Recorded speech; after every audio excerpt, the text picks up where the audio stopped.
नमस्कार दोस्तों, आप लोगों का बहुत बहुत स्वागत है आपके अपने यूट्यूब चैनल पर। दोस्तों, आज के इस वीडियो में हम लोग सामान्य हिंदी से संबंधित टॉप 20 क्वेश्चंस आज के इस वीडियो में कवर करेंगे, जो आपके आने वाले किसी भी गवर्नमेंट एग्ज़ाम्स के लिए काफ़ी ज़्यादा मोस्ट इम्पोर्टेंट होंगे। दोस्तों, अगर आप लोग एसएससी जीडी कांस्टेबल एग्ज़ाम्स की तैयारी कर रहे हो, या आप लोग यूपी ट्रिपल एससी या यूपी पुलिस कांस्टेबल या एसआई एग्ज़ाम्स की तैयारी कर रहे हो, या आप लोग यूपी लेखपाल की, तो दोस्तों इन सभी एग्ज़ाम में आपके सामान्य हिंदी यानी जनरल हिंदी पूछी जाती है। और दोस्तों इस प्रकार के क्वेश्चन अक्सर आपके एग्ज़ाम में देखने को मिलते हैं। तो इसलिए दोस्तों आज की वीडियो काफ़ी ज़्यादा इंपॉर्टेंट होने वाली है आपके एग्ज़ाम्स के लिए। तो आप लोग ज़रूर इस वीडियो को लास्ट तक पूरी देखिएगा। उससे पहले जो भी फ्रेंड्स लोग हमारे इस चैनल में पहली बार आए हैं, तो प्लीज़ अगर आप लोग अभी तक चैनल को नहीं सब्सक्राइब किए हैं, तो आप लोग चैनल को सब्सक्राइब करना बिल्कुल भी मत भूलिएगा। तो दोस्तों हम लोग स्टार्ट कर लेते हैं, और आपकी स्क्रीन पर फर्स्ट क्वेश्चन है कि प्रतिदिन कौन सा समास है। यानी दोस्तों यहाँ पर आपको बताना है जो प्रतिदिन शब्द है इसमें कौन सा समास प्रयुक्त हुआ है। तो अगर बात करें दोस्तों प्रतिदिन, दोस्तों प्रतिदिन आपका प्रतिधन दिन से मिलकर बना हुआ है। तो दोस्तों आपका जो प्रति शब्द है ये आपका एक उपसर्ग है, ठीक है। तो जिसमें उपसर्ग होता है दोस्तों वो आपका अव्ययी भाव समास कहलाता है। तो यहाँ पर इस क्वेश्चन का जो ऑप्शन सी है ये बिल्कुल करेक्ट हो जाएगा। तो प्रतिदिन में कौन सा दोस्तों समास होगा, तो अव्ययी भाव समास हो जाएगा। तो आपको ध्यान रखना, ये क्वेश्चन आपके एग्जाम्स में बहुत बार पूछा गया है। तो चलते हैं नेक्स्ट क्वेश्चन की तरफ कि निम्नलिखित में से घर का पर्यायवाची शब्द नहीं है। यहाँ पर आपको दोस्तों बताना है कि इनमें से कौन सा जो है घर का पर्यायवाची शब्द नहीं है। तो अगर बात करें दोस्तों घर के पर्यायवाची की, तो आपका दोस्तों जो है पावक। पावक दोस्तों किसका पर्यायवाची शब्द है, आप लोग नोट कर लीजिए। ये दोस्तों आपका अग्नि का, दोस्तों जो आपकी अग्नि यानी आग है इसका पर्यायवाची है। तो यहाँ पर दोस्तों अग्नि की बात करें तो इसके आप लोग और पर्यायवाची लिख लीजिए, क्योंकि कुछ भी आपके एग्ज़ाम में क्वेश्चन पूछा जा सकता है, क्योंकि ये सभी क्वेश्चन बहुत इंपॉर्टेंट हैं। तो दोस्तों अगर बात करें अग्नि के और कौन कौन से पर्यायवाची शब्द होंगे, तो आप लोग लिख लीजिए अनल। अनल दोस्तों आपके एग्ज़ाम में बहुत बार पूछा गया है। इसके बाद दोस्तों आपका हो गया कृषाणु। कृषाणु ये भी आपके एग्ज़ाम में खूब पूछा जाता है। और आप लोग दोस्तों हुतासन लिख लीजिए, हुतासन, हुतासन। इसके बाद दोस्तों आपका हो गया शुचि। शुचि शब्द जो हो गया। इसके बाद आप लोग एक और लिख लीजिएगा दहन। आपको मालूम भी होगा। तो दोस्तों ये अग्नि के पर्यायवाची, और ये आपके एग्जाम वाला इनको खूब पूछता है। तो कौन कौन से हो गए अग्नि के पर्यायवाची, हुतासन, अनल, कृषाणु, शुचि, दहन। और आपको नोट करना तो वैश्वानर हो गया, धूमकेतु हो गया दोस्तों, ठीक है। तो ये सभी बहुत इंपॉर्टेंट, आपको इनको ध्यान रखना। यहाँ पर दोस्तों आपसे क्वेश्चन में पूछा गया कि निम्नलिखित में से घर का पर्यायवाची शब्द नहीं है, तो यही यानी यहाँ पर इस क्वेश्चन का ऑप्शन जो ए है ये बिल्कुल करेक्ट हो जाएगा। अगर दोस्तों यहाँ पर हम बात करें कि घर के पर्यायवाची आपके सदन हो गया, शाला हो गया, निकेतन हो गया, तो ये तीनों दोस्तों जो हैं ये घर शब्द के पर्यायवाची हैं। तो इनको भी आपको ध्यान रखना है। चलते हैं हम लोग नेक्स्ट क्वेश्चन की तरफ कि विशेषण कितने प्रकार के होते हैं। देखिए क्वेश्चन बहुत इंपॉर्टेंट आपके एग्जाम्स में पूछा हुआ है कि विशेषण जो है वो कितने प्रकार के होते हैं। तो दोस्तों विशेषण जो होते हैं वो आपके 4 प्रकार के होते हैं। कौन कौन से वो 4 प्रकार होते हैं, तो दोस्तों आपका पहला होता है गुणवाचक विशेषण। किस प्रकार का, तो गुणवाचक। दोस्तों पहला गुणवाचक हो गया। इसके बाद दोस्तों आपका होता है एक परिणामवाचक। परिणामवाचक। इसके बाद आपका तीसरा हो गया दोस्तों संख्यावाचक। संख्यावाचक विशेषण। इसके बाद दोस्तों एक और है आपका चौथा है, यहाँ पर मैं लिख दे रहा हूँ, वह है दोस्तों आपका संकेतवाचक विशेषण। किस प्रकार का, तो संकेत वाचक विशेषण। तो आपके विशेषण के कितने प्रकार होते हैं दोस्तों, तो आपको ध्यान रखना है आपके 4 प्रकार के विशेषण होते हैं। पहला दोस्तों गुणवाचक विशेषण, दूसरा परिणामवाचक विशेषण, तीसरा संख्यावाचक विशेषण, और चौथा संकेतवाचक विशेषण। तो आपको इनको भी याद रखना, क्योंकि ये भी क्वेश्चन इंपॉर्टेंट है, बहुत बार आपके एग्जाम्स में पूछा गया है। चलिए इसके बाद नेक्स्ट क्वेश्चन है कि सूर्य का स्त्रीलिंग रूप क्या है। यानी यहाँ पर दोस्तों आपको बताना जो सूर्य शब्द है ये एक यानी पुल्लिंग है, तो इसका दोस्तों आपको स्त्रीलिंग बताना है क्या होगा। तो दोस्तों इम्पोर्टेंट तो आपको ध्यान रखना, सूर्य का दोस्तों जो स्त्रीलिंग होता है वो सूर्य होता है। तो यहाँ पर इस क्वेश्चन का जो ऑप्शन डी है ये बिल्कुल करेक्ट हो जाएगा, तो आपको याद रखना है। इसके बाद नेक्स्ट क्वेश्चन है कि माँ ने बच्चे को सुलाया, इस वाक्य में को किस कारक की विभक्ति है। देखिए आप लोग कारक पढ़े होंगे, अगर आप लोग तैयारी कर रहे हो तो आप लोगों ने ज़रूर पढ़ा होगा कि जो को है ये किस कारक की विभक्ति है। तो आप लोगों ने पढ़ा होगा कर्ता ने, यानी दोस्तों कर्ता की जी विभक्ति और ने, कर्ता ने कर्म को, कर्ता ने कर्म को करण से, ठीक है, इसलिए आप लोग पढ़े। तो यहाँ पर दोस्तों आपकी जो है को की बात की जा रही है, तो को किसके अंतर्गत आता है, तो कर्म। तो यहाँ पर दोस्तों आपका जो इस वाक्य में जो को है ये किस कारक की विभक्ति है, तो आपको दोस्तों ध्यान रखना ये आपके कर्म कारक की विभक्ति। तो यहाँ पर इस क्वेश्चन का जो ऑप्शन बी है ये बिल्कुल करेक्ट हो जाएगा, तो आपको याद रखना है। चलिए इसके बाद नेक्स्ट क्वेश्चन है कि सूर्योदय का सही संधि विच्छेद क्या है। तो आपको दोस्तों ध्यान रखना है, यहाँ पर आपसे पूछा जा रहा है कि सूर्योदय जो शब्द है इसका जो सही संधि विच्छेद होगा वो क्या होगा।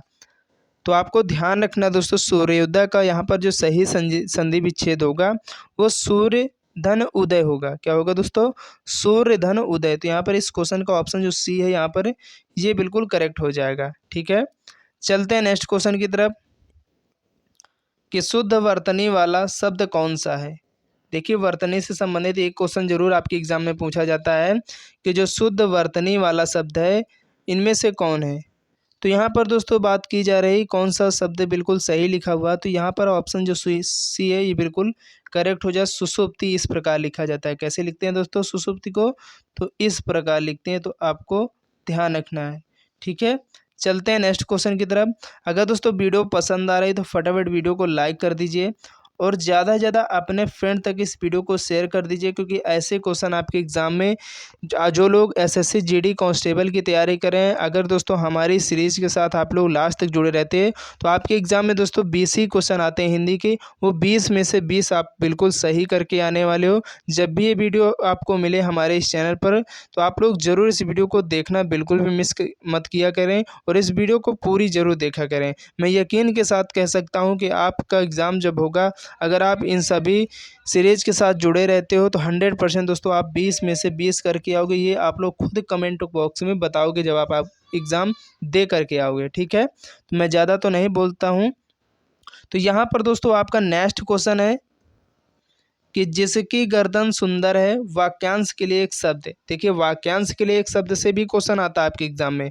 तो यहाँ पर बात की जा रही है जिसकी गर्दन सुंदर है उसको क्या कहेंगे, तो दोस्तों उसको कहते हैं सुग्रीव। ठीक है, जिसकी गर्दन सुंदर हो उसे सुग्रीव कहा जाता है। तो क्वेश्चन का ऑप्शन यहाँ जो बी है ये बिल्कुल करेक्ट हो जाएगा, तो आपको ध्यान रखना है। चलिए इसके बाद नेक्स्ट क्वेश्चन है कि निम्न में से प्रकंपित व्यंजन कौन सा है।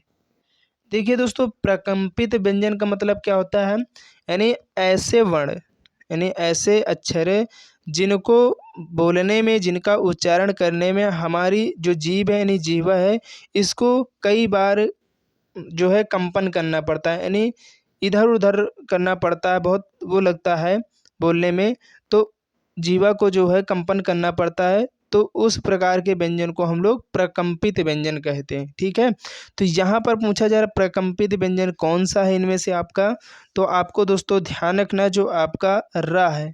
दोस्तों यहाँ पर जो रा है इसको बोलने में जो जीभ को बहुत कंपन करना पड़ता है, तो इसीलिए दोस्तों ये प्रकंपित व्यंजन के अंतर्गत आता है। तो क्वेश्चन का जो आंसर यहाँ पर बी करेक्ट हो जाए। कई बार दोस्तों बहुत इंपॉर्टेंट प्रश्न है, चाहे आप यूपी पुलिस कांस्टेबल की बात कर लें, एसआई की बात कर लें, या आप लोग एसएससी जीडी कांस्टेबल की बात कर लें, या आप लोग यूपी लेखपाल या अन्य जो आपके टेट होता है पेट होता है, इनमें क्वेश्चन बहुत बार पूछा गया है, इसलिए आपको इसको ध्यान रखना है।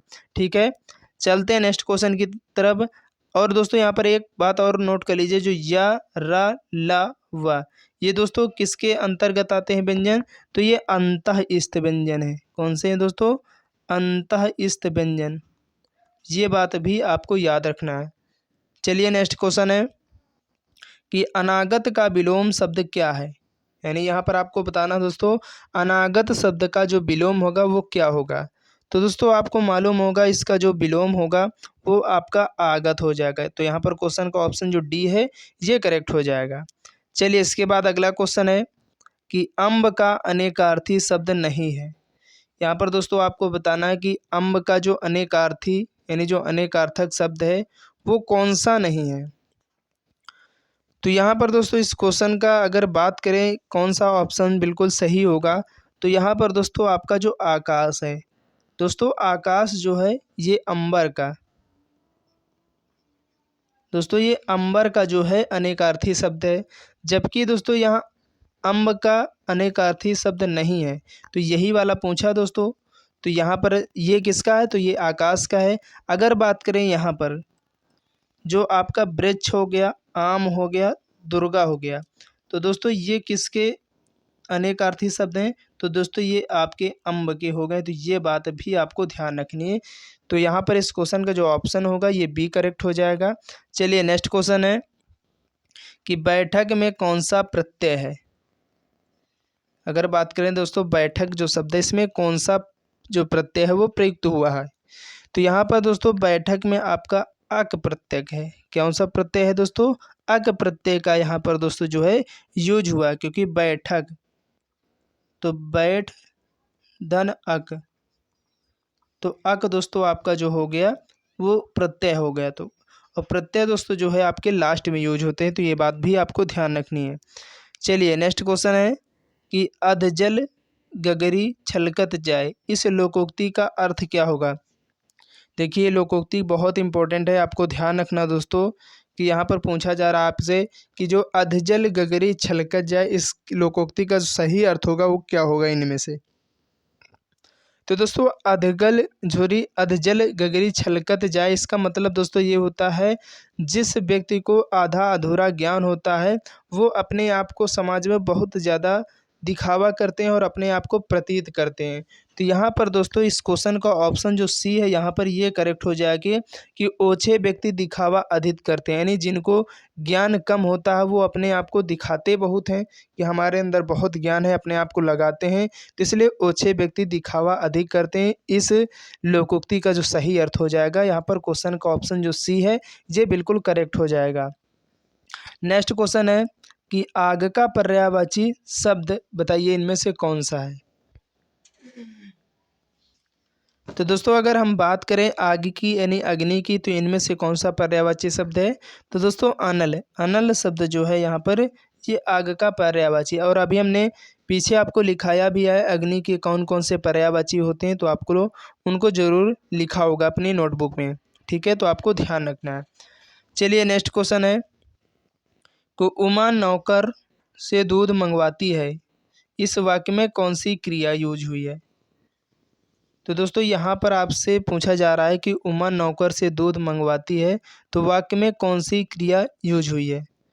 तो यहाँ पर अगर बात करें दोस्तों कौन सी क्रिया का प्रयोग हुआ है इस वाक्य में, तो दोस्तों आपको ध्यान रखना यहाँ पर दोस्तों प्रेरणार्थक, जो प्रेरणार्थक क्रिया है यहाँ पर दोस्तों इसका यूज हुआ है।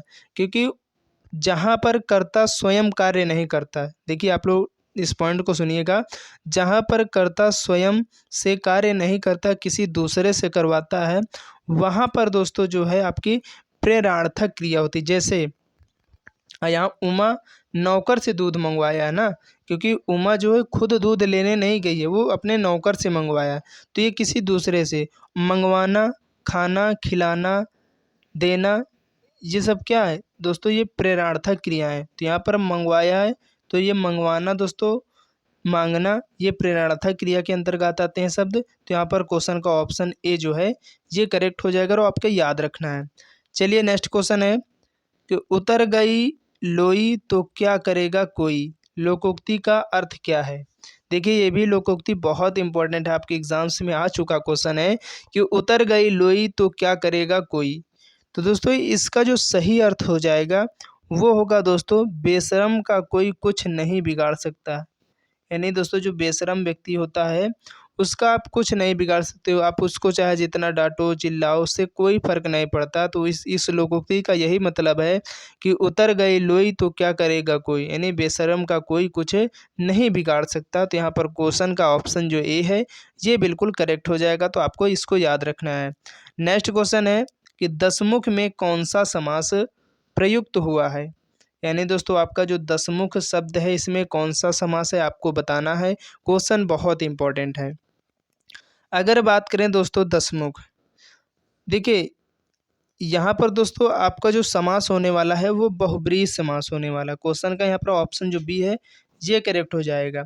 अगर बात करें दोस्तों बहुब्रीहि समास क्यों होगा, क्योंकि दोस्तों बहुब्रीहि जो समास है इसमें दोनों पद जो होते हैं वो अप्रधान होते हैं, और ये दोनों अप्रधान पद मिलकर किसी तीसरे व्यक्ति की तरफ इशारा करते हैं। उसमें दोस्तों हमेशा आपका बहुब्रीहि समास होता है। जैसे दसमुख, यानी 10 मुख हैं जिसके अर्थात रावण की यहाँ पर दोस्तों बात की जा रही। तो इसलिए जहाँ पर ये दोनों जो पद होते हैं वो अप्रधान होते हैं और दोनों पद मिलकर के किसी तीसरे व्यक्ति की ओर इशारा करते हैं, वहाँ पर दोस्तों आपका जो है बहुब्रीहि समास होगा। तो यहाँ पर दोस्तों 10 मुख की बात हुई, यानी 10 मुख हैं अर्थात किसके, तो रावण के हैं। तो आपको मालूम है। तो यहाँ पर इस क्वेश्चन का जो ऑप्शन बी है ये करेक्ट हो जाएगा। तो आपको ध्यान रखना है। चलिए नेक्स्ट क्वेश्चन है कि अनल अनिल शब्द युग्म का सही अर्थ क्या है। देखिए क्वेश्चन यहाँ से भी आपके एग्जाम में 100% एक क्वेश्चन जरूर आता है कि जो आपके समानार्थी शब्द होते हैं उनसे संबंधित है। तो यहाँ अनल और अनिल शब्द युग्म का सही अर्थ क्या होगा। देखिए अभी हमने आपको बताया अनल का मतलब क्या होता है। तो दोस्तों आपका जो अनल शब्द है इसका जो मतलब होता है अभी हमने आपको बताया है। इसका मतलब दोस्तों होता है आग यानी अग्नि। और यहाँ पर दोस्तों आपका जो अनिल शब्द है क्या है, जो आपका अनिल शब्द है अनिल, तो दोस्तों इसका जो मतलब होता है वो तो दोस्तों क्या होता है, हवा होता है। तो यहाँ पर इस क्वेश्चन का आप लोग आंसर मिलान करिएगा कि अनल का मतलब दोस्तों आग और अनिल का मतलब हवा। तो आग और हवा, तो क्वेश्चन का यहाँ पर जो ऑप्शन डी है ये बिल्कुल करेक्ट हो जाएगा। चलिए नेक्स्ट क्वेश्चन है कि अमित अमित शब्द युग्म का सही अर्थ क्या है। देखिए ये भी बहुत इंपॉर्टेंट है। तो यहाँ पर दोस्तों अगर बात करें अमित की, तो दोस्तों अमित जो है इसका मतलब जो होता है दोस्तों बहुत। अमित का मतलब दोस्तों क्या होता है, बहुत होता है। आप लोग इनको नोट करते जाइए क्योंकि दोस्तों ये क्वेश्चन मैं आपसे फिर कह रहा हूँ लास्ट में बहुत इंपॉर्टेंट है। आपके एग्ज़ाम में अक्सर यहाँ से देखो क्वेश्चन पूछे ही जाते हैं। ठीक है, जब आप अपने एग्ज़ाम में बैठोगे तब आपको यकीन होगा। और यहाँ पर दोस्तों अमित, दोस्तों यहाँ पर अमित का जो मतलब होता है वो क्या होता है, तो दोस्तों अमित का मतलब होता है शत्रु। जिसमें छोटी में उसका मतलब बहुत, जिसमें बड़ी में वहाँ पर दोस्तों शत्रु होता है। तो अमित का मतलब बहुत और अमित का मतलब दोस्तों शत्रु। तो यहाँ पर इस क्वेश्चन का जो ऑप्शन हो जाएगा वो ए बिल्कुल करेक्ट हो जाएगा। तो आपको याद रखना है। चलिए नेक्स्ट क्वेश्चन है और आज की इस वीडियो का दोस्तों लास्ट क्वेश्चन है 20 कि दर्शन शब्द जो है ये किस प्रकार का शब्द है। यानी दोस्तों दर्शन शब्द है ये कैसा होता है, हम एक वचन होता है या बहुवचन होता है या सदैव बहुवचन के रूप में होता है या सदैव एक वचन के रूप में होता है। तो आपको अगर मालूम है तो इस क्वेश्चन का आंसर आप लोग जरूर कमेंट बॉक्स में बताइएगा क्या होगा। तो दोस्तों अगर बात करें आपके हिंदी में कुछ ऐसे शब्द होते हैं जो हमेशा एक ही रूप में होते हैं। तो इस प्रकार जैसे आपका दर्शन शब्द है तो दोस्तों ये सदैव बहुवचन होता है, ये ना एक वचन होता है। सदैव दोस्तों ये बहुवचन रूप में प्रयोग होता है। तो यहाँ पर इस क्वेश्चन का ऑप्शन जो सी है ये बिल्कुल करेक्ट हो जाएगा। तो उम्मीद करते हैं दोस्तों आज की वीडियो आप लोगों को काफ़ी ज़्यादा पसंद आई होगी। और आपके एग्ज़ाम्स के लिए मैं आपसे फिर कह रहा हूँ, जो भी फ्रेंड्स लोग एसएससी जीडी कांस्टेबल एग्ज़ाम्स की तैयारी कर रहे हैं, जो भी यूपी लेखपाल या यूपी ट्रिपल एस या पेट टेट या आप यूपी जो आप बीएड एग्ज़ाम्स की एंट्रेंस एग्ज़ाम्स की तैयारी कर रहे हो, या आप यूपी लेखपाल की, UP police constable SI exams की तैयारी कर रहे हो, दोस्तों ये सभी क्वेश्चन, ऐसे ही क्वेश्चन आपके इन सभी एग्ज़ाम में देखने को मिलते हैं। तो इसलिए हिंदी को दोस्तों अगर आप लोग मजबूत करना चाहते हो, और ख़ासकर जो एसएससी जीडी कांस्टेबल की तैयारी करें, उनमें दोस्तों आपके एग्ज़ाम में 20 क्वेश्चन हिंदी के आते हैं। मैं आपसे फिर कह रहा हूँ कि अगर अपने वो 20 नंबर पक्के करने चाहते हो तो इस सीरीज़ को आपको देखना डेली नहीं भूलना है, क्योंकि दोस्तों यहीं से आपको मैं 20 में से 20 आउट ऑफ आपके एग्ज़ाम में देखने को मिलने वाले। बस आपको हर एक वीडियो को शुरू से लास्ट तक पूरी देखना है। और दोस्तों अगर वीडियो पसंद आई हो तो वीडियो को आप लोग ज़्यादा से ज़्यादा शेयर भी करते रहिएगा अपने फ्रेंड तक। और इस चैनल में पहली बार आए तो आप लोग चैनल को सब्सक्राइब करना बिल्कुल भी मत भूलें, क्योंकि दोस्तों ये क्लास हमारे इस चैनल पर डेली आपको मिलती रहती है। तो चलते हैं नेक्स्ट वीडियो के लिए, तब तक के लिए जय हिंद, जय भारत।